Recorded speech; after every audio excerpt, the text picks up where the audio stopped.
Wimbledon అంటే కేవలం ఒక టెన్నిస్ టోర్నమెంట్ మాత్రమే కాదు. అది టెన్నిస్కి రాజమహల్. శతాబ్దాలుగా గొప్ప ఆటగాళ్లు తమ పేర్లు చెక్కించుకున్న వేదిక అది.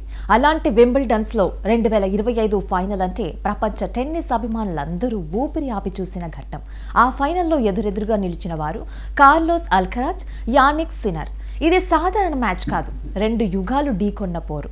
ఒకవైపు ఉరుముల్లాంటి వేగం, అగ్ని లాంటి ఆత్మవిశ్వాసం ఉన్న అల్కరాజ్, మరొక వైపు ప్రశాంతంగా కనిపించిన లోపల ఉక్కు లాంటి స్థైర్యం, ఖచ్చితత్వం ఉన్న సిన్నర్.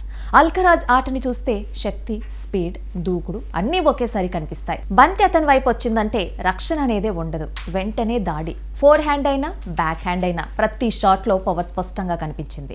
సెంటర్ కోర్టు మొత్తం అతని ఎనర్జీతో కంపించినట్లే అనిపించింది. ప్రేక్షకులు కేవలం మ్యాచ్ చూడలేదు, అతని ఉత్సాహాన్ని అనుభవించారు. అదే సమయంలో యానిక్ సిన్నర్ ఆట పూర్తిగా భిన్నంగా సాగింది. బయటకి చాలా శాంతంగా కనిపిస్తాడు, కానీ బంతి రాకెట్ని తాకిన క్షణంలోనే అతని ఆటలోని పదును బయటపడుతుంది. లాంగ్ ర్యాలీలు, అద్భుతమైన యాంగిల్స్, మిల్లీమీటర్ కూడా తప్పని ప్లేస్మెంట్ అతడి ప్రత్యేకత. అల్కరాజ్ దూకుడికి సిన్నర్ సమాధానం ఖచ్చితత్వం. మొదటి సెట్ నుంచి ఇది సాధారణ ఫైనల్ కాదని అర్థమైంది. 200 కిలోమీటర్లకి పైగా వేగంతో వచ్చిన సర్వులు, 20కి పైగా షాట్లు సాగిన ర్యాలీలు, ఒక్కో పాయింట్ కోసం ఇద్దరు ప్రాణం పెట్టి పోరాడటం కనిపించింది. అల్కరాజ్ నెట్ దగ్గరికి వచ్చి కొట్టిన విన్నర్లు ప్రేక్షకులని సీట్లలో నుంచి లేపేశాయి. వెంటనే సిన్నర్ బేస్ లైన్ నుంచే ఇచ్చిన అసాధ్యమైన రిటర్న్స్ ఆశ్చర్యానికి గురి చేశాయి. ఒక్కో పాయింట్ ఒక్కో హైలైట్గా మారిపోయింది. ఎవరు పై చేయి సాధిస్తారో చివరి వరకు చెప్పలేని ఉత్కంఠ ఆ మ్యాచ్లో కొనసాగింది. ఈ ఫైనల్ మరొక విషయాన్ని స్పష్టంగా చెప్పింది. ఇది ఒక ఫెడరల్ కాలం కాదు, నాదల్ యుగం కూడా కాదు, జోకోవిచ్ ఒంటరిది కాదు. ఇది నెక్స్ట్ జనరేషన్ యుద్ధం. భవిష్యత్తు టెన్నిస్ ఎలా ఉండబోతోందో వింబుల్డన్స్ ఈ మ్యాచ్ ద్వారా ప్రపంచానికి చూపించింది. అదే వింబుల్డన్ 2025లో భారత టెన్నిస్ అభిమానులకి మరొక గర్వకారణం కూడా దక్కింది.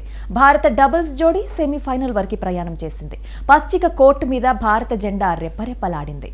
టాప్ సీడ్స్ ని ఓడించటం, ట్రై బ్రేకులలో ఒత్తిడిని తట్టుకోవటం, ప్రపంచ ర్యాంక్ జంటలని ఎదుర్కోవటం ద్వారా డబుల్స్ అంటే సపోర్టింగ్ ఈవెంట్ మాత్రమే కాదని భారత్ జోడీ నిరూపించింది. సెమీఫైనల్లో ఓడిపోయినా వారి ప్రయాణం ఓటమి కాదు, అది ఒక ప్రకటన. భారత టెన్నిస్ ఇప్పుడు ఒక్కసారిగా కాదు, స్థిరంగా ముందుకు వస్తోందన్న స్పష్టమైన సంకేతం. యువతకి ఇది ప్రేరణగా నిలిచే ప్రదర్శన. ఒకవైపు అల్కరాజ్, సిన్నర్ లాంటి భవిష్యత్తు హీరోలు తమ ఆధిపత్యానికి పునాది వేసుకుంటే, మరొక వైపు భారత జోడీ నిశ్శబ్దంగా ధైర్యంగా వేసిన అడుగులు కనిపించాయి. ఇవన్నీ కలిపి వింబుల్డన్ 2025 ఇచ్చిన సందేశం ఒక్కటే: టెన్నిస్ మారుతోంది, కొత్త రకం వచ్చేసింది. ఆ కథలో భారత్ కూడా భాగమవుతోంది. ఈసారి పచ్చిక కోర్టు మీద కనిపించింది కేవలం ఆట కాదు, యుద్ధం, గర్వం, భవిష్యత్.